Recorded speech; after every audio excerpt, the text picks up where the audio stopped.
پچھلے پیغام میں یہ بیان کیا گیا تھا کہ اگر آپ نے اپنے نفس کو قابو نہیں کیا تو یہ آپ کو قابو کر لے گا، آپ کے اوپر غالب آئے گا اور پھر بربادیوں کی طرف آپ کو دھکیلے گا۔ اللہ پاک ہمیں نفس کی حماقت سے بچائے۔ اس پیغام میں نفس کی تباہکاریاں بتائی گئی تھی۔ اب آج کے اس پیغام کے توسط سے یہ بیان کرنا ہے کہ اس نفس کو کس طریقے سے قابو کیا جائے گا، اس نفس کی اصلاح کیسے ہوگی، اس کو مزکہ اور پاک کیسے بنایا جائے گا کہ اس کی شر سے ہم محفوظ ہوں۔ تو اس کے لیے 3 چیزیں سامنے آتی ہیں۔ ویسے اللہ جل جلالہ اگر کسی کی اصلاح کرنا چاہے تو وہ مختلف طریقوں سے کر سکتا ہے اور اس کی اصلاح ہو سکتی ہے، لیکن عام طور پر جو چیزیں سامنے آتی ہیں وہ 3 چیزیں ہیں۔ ایک ان میں ذکر اللہ ہے، اللہ کی یاد اور اللہ کا ذکر۔ چنانچہ حدیث مبارکہ میں آتا ہے ثقالۃ القلوب ذکر اللہ، دلوں کو مانجنے والی چیز اللہ کا ذکر ہے۔ اور ایک حدیث مبارک میں آتا ہے ان هذه القلوب تصدع كما يصدع الحديد في الماء، کہ ان دلوں کو زنگ لگتا ہے جس طریقے سے لوہے کو پانی میں زنگ لگتا ہے۔ پوچھا گیا کہ یا رسول اللہ اس کو صقل کس طرح کیا جائے گا، اس کی صفائی کس طریقے سے ہوگی؟ اس لیے کہ لوہے کے اوپر زنگ لگ جائے تو اس کی صفائی کے مختلف طریقے عوام الناس میں مشہور ہیں، لوگ جانتے ہیں، لیکن نفس کو کس طریقے سے پاک کیا جائے؟ تو آپ صلی اللہ علیہ وسلم نے ارشاد فرمایا قرآن کریم کی تلاوت، اور بعض روایات میں اللہ کا ذکر۔ تو قرآن کریم کی تلاوت یہ بھی ذکر اللہ ہے۔ بہرحال ایک چیز جس سے آپ کا نفس آپ کے قابو میں آتا ہے اور وہ صاف ہو جاتا ہے، مزکہ ہوتا ہے، وہ ہے اللہ کا ذکر۔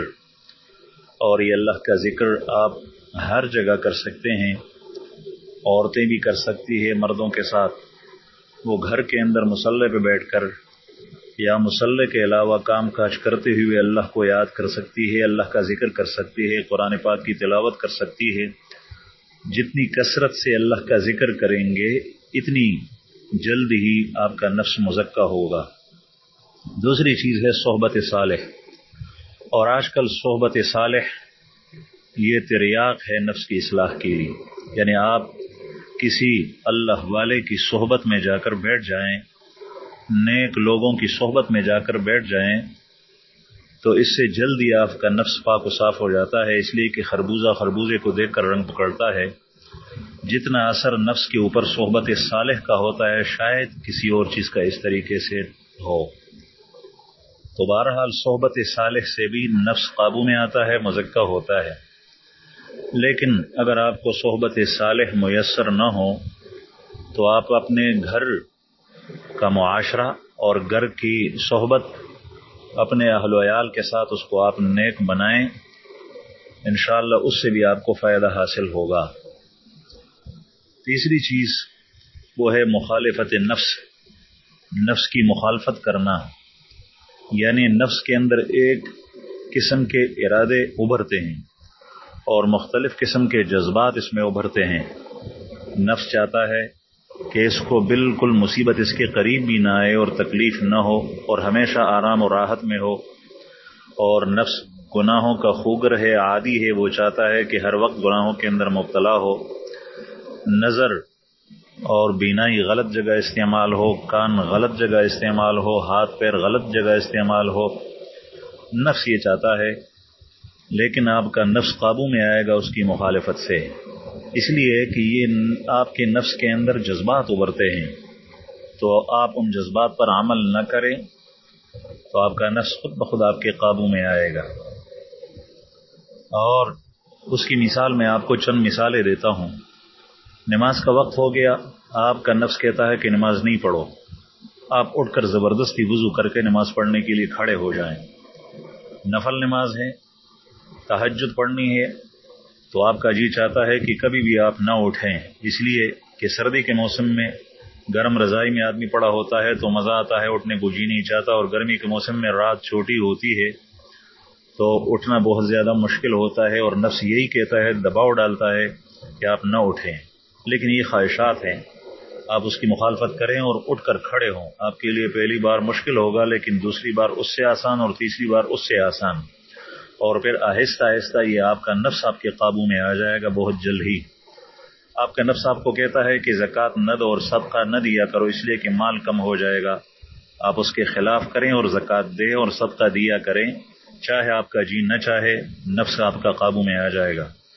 آپ کا نفس کہتا ہے کہ روزہ نہ رکھو، کمزور ہو جاؤ گے، خصوصاً نفل روزہ، اس لیے کہ فرض روزہ ایک روزہ چھوڑنا بہت بڑا گناہ ہے، گناہ کبیرہ ہے، اور نفل روزے سے انسان کا نفس قابو میں آتا ہے۔ نفس کہتا ہے کہ روزہ نہیں رکھو، آپ اس کے مقابلے میں ضد کر کے نفس کا مقابلہ کر کے رکھیں تو انشاءاللہ یہ نفس آپ کا قابو میں آ جائے گا۔